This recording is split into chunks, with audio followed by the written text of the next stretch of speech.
था, डॉक्टर अफान कैसर साहब ने एक वीडियो बनाई, उसमें उन्होंने कहा कि तरबूज के अंदर इंजेक्ट किया जाता है कोई केमिकल, कोई फ्लेवर डाला जाता है, कोई कलर ऐड किया जाता है जिससे तरबूज जो है वो सुर्ख हो जाता है। क्या इसमें कोई किसी हद तक सच्चाई थी? नहीं, ये पॉसिबल नहीं है। किसी ने ऐसा किया हुआ है तो मुझे ये बताएं, कलर को तो नहीं पता कि मैंने रेड जोन में रहना है, मैंने येलो में नहीं जाना। तो आप कट करेंगे तो फिर तो उसका वो येलो वाला पोर्शन जो है उसके पील वाला वो भी होना चाहिए रेड। ऐसा नहीं होता ये।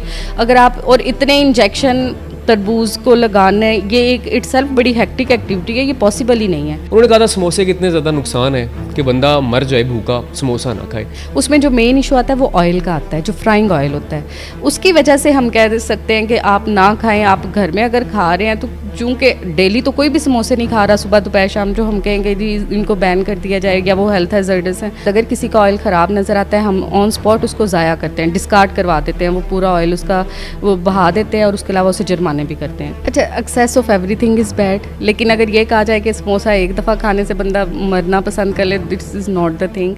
इन दिनों अभी कुछ दिन पहले ना एक बड़ा टॉपिक हॉट था, डॉक्टर अफान कैसर साहब ने एक वीडियो बनाई, उसमें उन्होंने कहा कि तरबूज के अंदर इंजेक्ट किया जाता है कोई केमिकल, कोई फ्लेवर डाला जाता है, कोई कलर ऐड किया जाता है जिससे तरबूज जो है वो सुर्ख हो जाता है। मार्केट बहुत ज़्यादा नुकसान हुआ, आम आवाम बड़ी मुतासर हो गई, बहुत सारे लोग तो टिशू लेके चले जाते थे, वीडियोज़ हमने बहुत। क्या इसमें कोई किसी हद तक सच्चाई थी? नहीं, ये पॉसिबल नहीं है।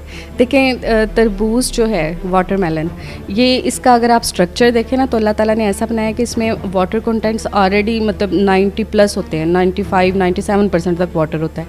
अब एक चीज़ जिसमें ऑलरेडी वाटर कंटेंट्स ज़्यादा हैं, आप उसके अंदर कुछ इंजेक्ट कर रहे हैं, पहले आप ये देखें कि उसकी लेयर कितनी मोटी है, उसके अंदर से सुई गुजार के आपने उसको इंजेक्ट किया, फिर उसके अंदर देखें कि इतनी एयर स्पेसिस हैं या ऑस्मोसिस के थ्रू भी अगर उसके अंदर वो फैलना है तो कैसे फैलेगा?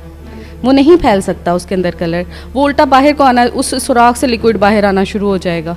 ठीक है। सेकेंडली, अगर किसी ने ऐसा किया हुआ है तो मुझे ये बताएं, कलर को तो नहीं पता कि मैंने रेड जोन में रहना है, मैंने येलो में नहीं जाना। तो आप कट करेंगे तो फिर तो उसका वो येलो वाला पोर्शन जो है उसके पील वाला वो भी होना चाहिए रेड। ऐसा नहीं होता ये।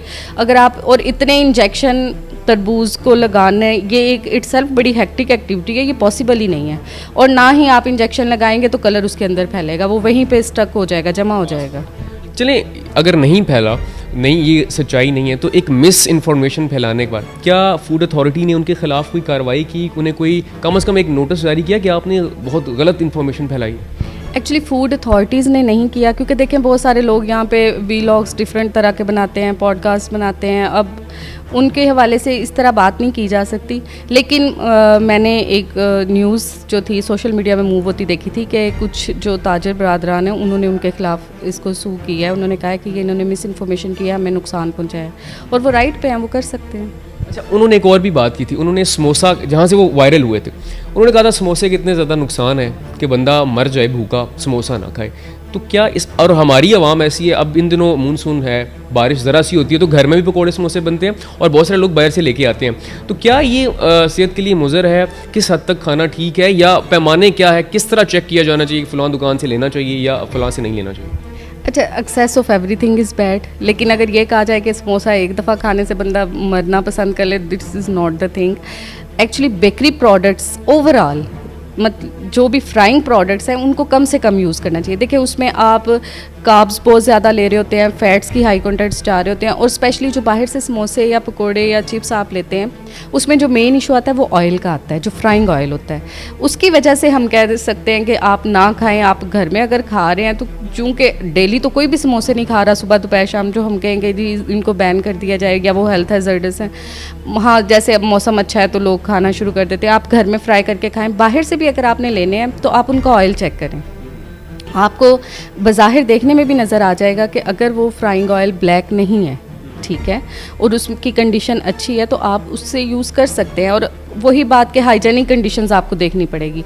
फूड अथॉरिटीज़ या रेगुलेटरी बॉडीज़ जितनी भी हैं वो अपना रोल प्ले कर रही हैं, इंश्योर करती हैं कि हम, मतलब यहाँ पर इस्लामाबाद में मेरी टीम्स जाती हैं, वो जाके चेक करती हैं। इनके पास ऑयल टेस्टोमीटर होते हैं, एक हैंडी इक्विपमेंट है, उसके ज़रिए से जाके चेक करते हैं जो ऑयल है वो यूज़ के काबिल है या नहीं। और फिर उसके बाद अगर किसी का ऑयल ख़राब नज़र आता है, हम ऑन स्पॉट उसको ज़ाया करते हैं, डिस्कार्ड करवा देते हैं, वो पूरा ऑयल उसका वो बहा देते हैं और उसके अलावा उसे जुर्माने भी करते हैं। तो ये थोड़ी सी चीज़ें हैं जो आपको देखनी पड़ती हैं।